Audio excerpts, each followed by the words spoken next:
Hi folks, welcome back to Stacey Can. Today I am freezing greens.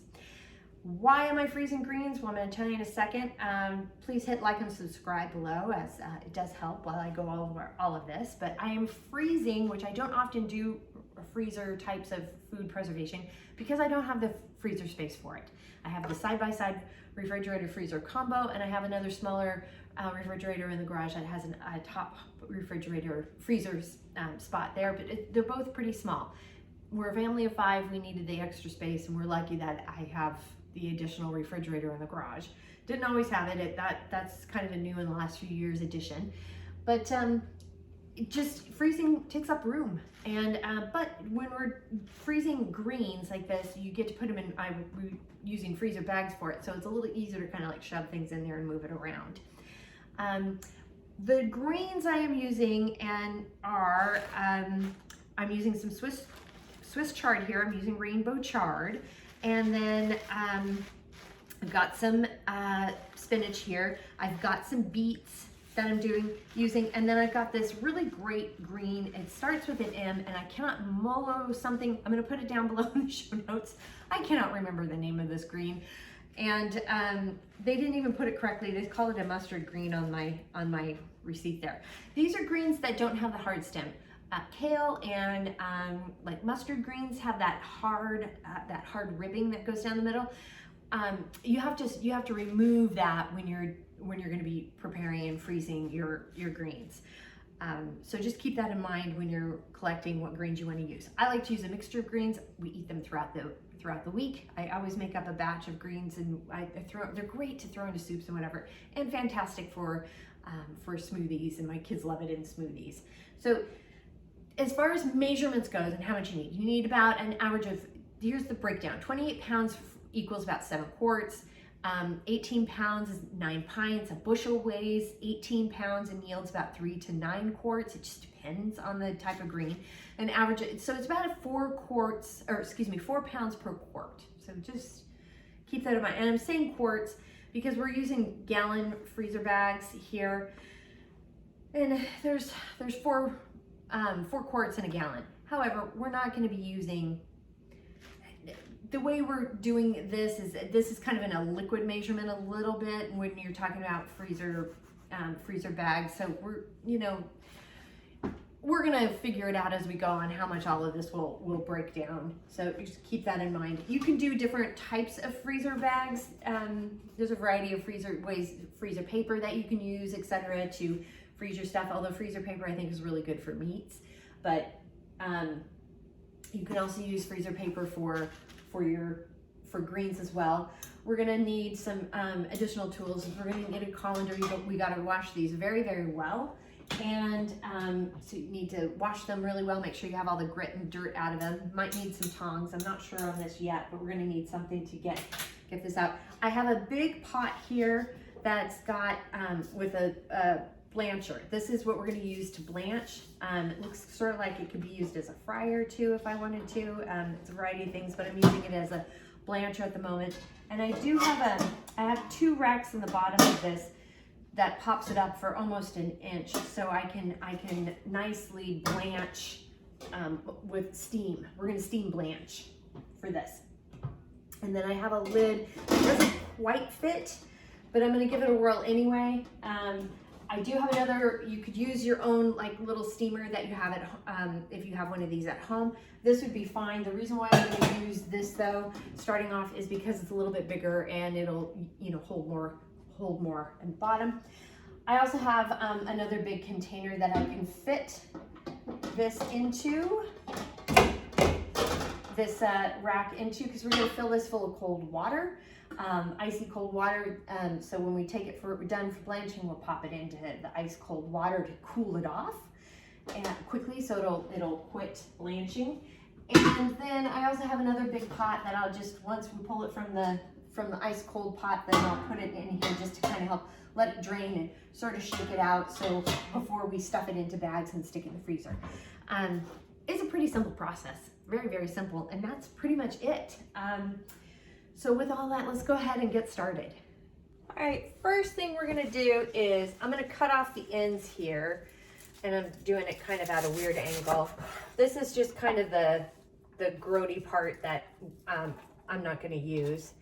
And so I always leave the greens kind of attached like this and cut them off in one fell swoop before I unwrap the tie that goes with it. And then you really want to make sure that you rinse the greens, making sure that you get all the grit off as much as you possibly can. So you do need to give these a really good rinse. Some say you need to rinse them multiple times, but it just keep an eye on how much grit and dirt comes off, because you need clean greens. And I'm just leaving them whole like so.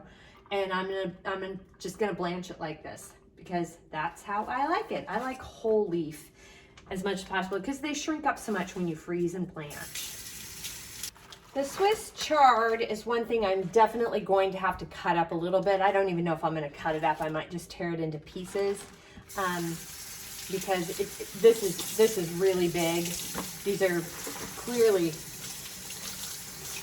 too big. But again, make sure to rinse them very well. And I'm rinsing them before I do any cutting or tearing. So I'm going to cut off some of the pieces here, just like so. And that's kind of all I'm doing. I'm going to go ahead and leave the end pieces in there, and I will include them because I like them. I like the crunchiness. Got a boil going here in this pot, so we're going to get started. And we're just going to do a fine layer of greens on the bottom first. And just a few. We're just doing little bits at a time. We're going to cover this because we're blanching. So I've set the timer for 2 minutes after I've got them in the pot. And I know I should be completely covered, but it's not. I'm doing my best here. But the reason why you want to blanch and not just put straight into the freezer is because the blanching process here will stop the enzyme growth and stimulation of the plant, which will then spoil. And you have a better product. It's also going to brighten up the leaves. It's going to make it look better and prettier. And so we're just doing a 2-minute blanch with these greens that I'm using. If you're using mustard greens, you do need to do a 3-minute blanch. And we're just steam blanching. We're not submerging in the water, in boiling water. If you do that, which you can do, but it's the quality of the nutrients and such is gonna just bleed out into the water, and it's a little bit better. I mean, there's some, like for carrots and beans and things like that, you can submerge in water to blanch, but for these we're not. We're just gonna leave them in here. And I got my pot of ice cold water. There's ice cubes in here, so I've got a big pot of ice cold water, so I'm going to take it directly from here, put it in here, and then in here, and then we'll pack them into their Ziploc bags in about 10 seconds. Okay, carefully remove the steam here, and it's already shrunk quite a bit. And now we'll pop them into the ice cold water, and the reason we're doing this is it stops it from boiling. We're going to lift it up out of here. Yep, they've cooled down a lot, which is wonderful. And we'll give them a good little shake in here. Oh, and you can see the water's already turned.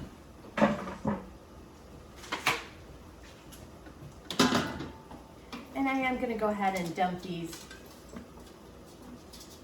in the pot here. They've got a really beautiful bright color, and we're just going to keep going until we have this whole batch done.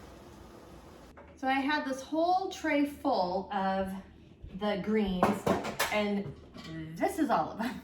It does shrink down to quite a bit, and so now I'm just gonna. I did write greens and the date on the Ziploc bag here, and now I'm gonna go ahead and just kind of plunk them inside. I don't know how. I'll probably fill it up half full,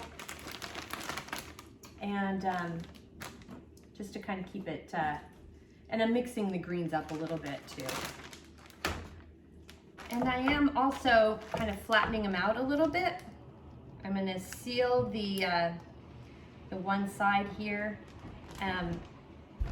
But I'm gonna keep this little part open as I am gonna, you wanna try to get out as much air as you can. There you go, and now you stick it in the freezer. All of those greens fit into these 2 Ziploc bags.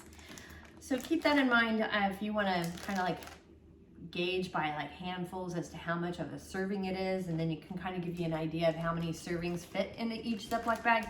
I didn't really measure it that much. I don't really care that much.